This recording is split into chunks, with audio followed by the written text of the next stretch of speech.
Hello friends, स्वागत है आप सभी का मेरे चैनल पर। आज के इस वीडियो में मैं आप लोग के साथ में 34 चेस्ट साइज़ के लिए 4 टक्स ब्लाउज़ की कटिंग शेयर कर रही हूँ। यहाँ पर इस साड़ी का ब्लाउज़ जो है हम कटिंग करेंगे। आज मैं इसकी फुल कटिंग आपको बताने वाली हूँ। इस साड़ी में जो ब्लाउज़ आया है उसमें 3 साइड्स में बॉर्डर दी हुई है और इसकी डिज़ाइन भी एक ही साइड बनी हुई है। तो किस तरह मैं उसमें से ब्लाउज़ की कटिंग करने वाली हूँ, आज यही मैं आप लोगों के साथ में शेयर करूंगी। तो एंड तक वीडियो ज़रूर देखिएगा। आप देख सकते हैं ये दोनों साइड में इस तरह से चौड़ी बॉर्डर दी हुई है और एक बॉर्डर इस साइड में ये दी हुई है। तो किस तरह मैं इसकी कटिंग करूंगी और कैसे मैं इन बॉर्डर्स का यूज़ करूंगी, इसके लिए आप मेरे आने वाले वीडियोस को ज़रूर देखिएगा। और इस वीडियो को एंड तक देख के अगर वीडियो आपको पसंद आएगा तो लाइक कीजिएगा और अगर आप चैनल पर नए होंगे तो इसे सब्सक्राइब भी ज़रूर कीजिएगा।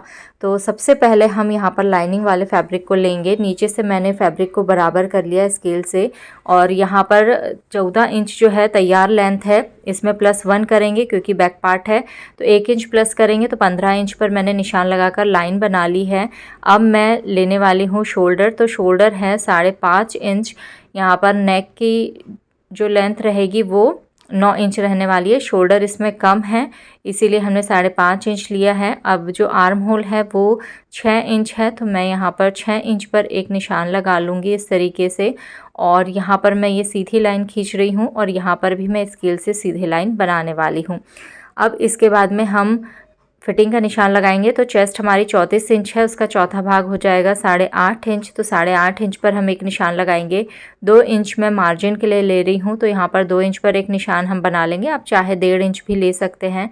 जो कमर है वो 32 इंच है, उसका चौथा भाग 8 इंच हो जाएगा और 1 इंच हम डार्ट का लेंगे। तो वहाँ 1 इंच आगे एक निशान बनाएंगे और फिर मार्जिन का 2 इंच, तो ये 2 इंच पर फिर एक निशान बना लेंगे।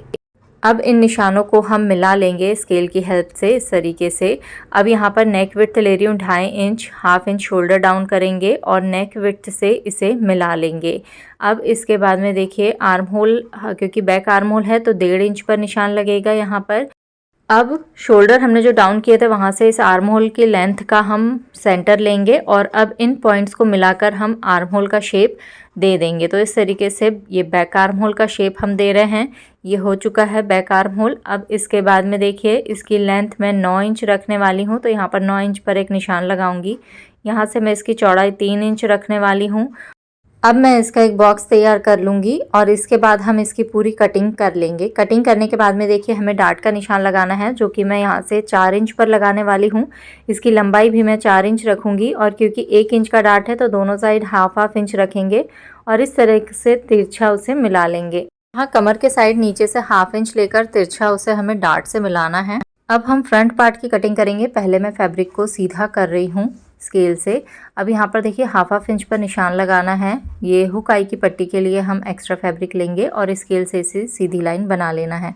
अब इसकी लंबाई देखिए 14 इंच तैयार है, 2 इंच एक्स्ट्रा लेंगे यानी कि 16 इंच लेंगे और यहाँ पर स्केल से यहाँ पर भी सीधी लाइन बना लेंगे। क्योंकि तैयार 14 इंच है तो इसीलिए मैंने 16 इंच लिया है। यहाँ पर क्योंकि क्रॉस पट्टी वाला हम ब्लाउज़ बनाएंगे तो उसमें स्टिचिंग के लिए एक्स्ट्रा मार्जिन की ज़रूरत होती है। शोल्डर है 5.5 इंच, तो यहाँ पर 5.5 इंच पर पहले हम निशान बना लेंगे। जैसा हमने बैक पार्ट में निशान बनाए थे वैसे ही हमें यहाँ पर भी बना लेने हैं। तो पहले शोल्डर के निशान लगाएंगे। अब उसके बाद में आर्म होल हमारा 6 इंच है तो हम 6 इंच पर एक निशान बनाएंगे। अब इसके बाद में यहाँ से भी हम एक सीधी लाइन बना लेंगे और फिर फिटिंग का निशान लगाएंगे 8.5 इंच पर, क्योंकि 34 इंच हमारा चेस्ट है। 1/2 इंच हमें फ्रंट पार्ट में और एक्स्ट्रा लेना होता है और 2 इंच मार्जिन का। तो बैक पार्ट में अगर 2 इंच मार्जिन ली है तो फ्रंट में आप 2.5 इंच कर लीजिएगा उसे। 1/2 इंच और एक्स्ट्रा टक्स के स्टिचिंग के लिए लेंगे। अब यहाँ पर देखिए 32 इंच कमर है, उसका चौथा भाग हो जाएगा 8 इंच और यहाँ पर 1 इंच जो टक्स होगा उसके लिए 1 इंच मैं ले रही हूँ और यहाँ पर भी मार्जिन हम 2.5 इंच का ले लेंगे यानी कि 1/2 इंच यहाँ पर भी हम एक्स्ट्रा लेंगे। और इस तरीके से अब हम इन्हें स्केल से मिला लेंगे इन पॉइंट्स को। अब इसके बाद में देखिए यहाँ पर आर्म होल का निशान हमें लगाना है, तो यहाँ से 1 इंच पर मैं पहले एक सीधा निशान लगाऊंगी। अब यहाँ से 1/2 इंच शोल्डर डाउन करेंगे और जहाँ से हमने शोल्डर डाउन किया है वहाँ से इस आर्म होल की लेंथ का हाफ यानी कि सेंटर हमें लेना है। तो यहाँ पर सेंटर पे एक निशान बना लेंगे। अब इन पॉइंट्स को मिलाकर ही हम आर्म होल का शेप ड्रॉ कर लेंगे इस तरीके से। ये जो फ्रंट आर्म होल है थोड़ा गहरा कटता है, इसीलिए हम उसकी मार्किंग जो है अलग तरीके से करते हैं। तो यहाँ से देखिए इस तरीके से मैंने ये निशानों को मिला लिया है। अब इसके बाद में नेक विड्थ हमारी 2.5 इंच है, तो 2.5 इंच पर निशान लगाएंगे। नीचे से 3 इंच चौड़ाई लेकर एक बॉक्स बना लिया है और राउंड शेप मुझे बनाना था तो मैंने राउंड शेप बना लिया है। अब यहाँ से देखिए क्रॉस पट्टी के लिए 3.5 इंच पर हम यहाँ पर निशान बना लेंगे। 3.5 इंच पर एक निशान बनाया है और इस तरफ में यानी कि कमर के साइड में मैं ले रही हूँ 2.5 इंच। तो यहाँ पर 2.5 इंच पर एक निशान बनाएंगे और ये 2.5 इंच का निशान जहाँ हमने बनाया है उसके ऊपर हमें 1/2 इंच और लेना है और एक सीधी लाइन खींचने के बाद में मैं इस तरीके से शेप दे दूँगी इसका। अब यहाँ से देखिए जो नेक की लेंथ है वहाँ से क्रॉस पट्टी जो हमारी है वहाँ तक का सेंटर लेंगे, यानी उसका सेंटर लेंगे हम और उसके बाद में उसकी लेंथ यहाँ से रखेंगे हम 3 इंच। तो यहाँ पर हमारा एक टक्स आ जाएगा 3 इंच का। तो इसका निशान लगाने के बाद में क्रॉस पट्टी के पास से हमें एक और टक्स का निशान लगाना है। तो उसकी लेंथ आप 3.25 या 4 इंच ले सकते हैं। तो यहाँ पर मैं 4 इंच पर एक निशान लगा रही हूँ और यहाँ से इसकी लेंथ मैं रख रही हूँ 2.5 इंच। तो यहाँ पर 2.5 इंच पर एक निशान मैं बना लूँगी और दोनों साइड में 1/2 इंच में लेने वाली हूँ। तो यहाँ से 1/2 इंच लेने के बाद में इस तरीके से दोनों साइड्स में हम मिला लेंगे। अब हम इन दोनों पॉइंट्स के बीच का डिस्टेंस देखेंगे। मेरा 2 इंच आ रहा है, तो यहाँ से मैं 2 इंच की दूरी पर एक पॉइंट बनाऊंगी और इस पॉइंट को हम नीचे कमर के साइड में तिरछा मिला लेंगे इस तरीके से। तो ये हमारा तीसरा टक्स हो जाएगा। ये 3 टक्स हो गए हैं। अब चौथे टक्स के लिए देखिए यहाँ से हमें 2 इंच की दूरी लेनी है। इस साइड से भी हम देखेंगे 2 इंच की दूरी कहाँ तक आ रही है और जहाँ पर आएगी दोनों साइड से 2-2 इंच की, वहाँ से हम इसे सीधा तिरछा आर्म होल के साइड में मिला लेंगे इस तरीके से। तो ये हमारा चौथा टक्स हो जाएगा। अब यहाँ पर चारों टक्स की मार्किंग हो चुकी है। अब मैं इसकी कटिंग कर रही हूँ। कटिंग करने के बाद में देखिए ये इस तरीके से बीच में से मैं इसे कट कर लूँगी, क्योंकि मैं इसे फ्रंट ओपन ब्लाउज़ बनाने वाली हूँ। और जो टक्स के निशान है मैं उसे दूसरे साइड में भी बना लूँगी, दूसरे वाले पार्ट में भी इस तरीके से। मेरे देखिए दोनों पार्ट्स में मैंने टक्स के निशान बना लिए हैं। अब हम देखेंगे स्लीव्स की कटिंग।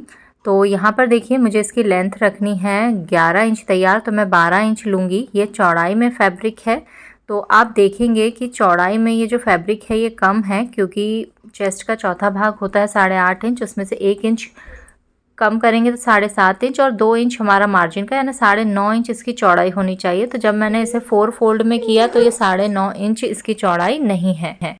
तो अब देखिए मैं इसे इस तरह से फोल्ड करूँगी।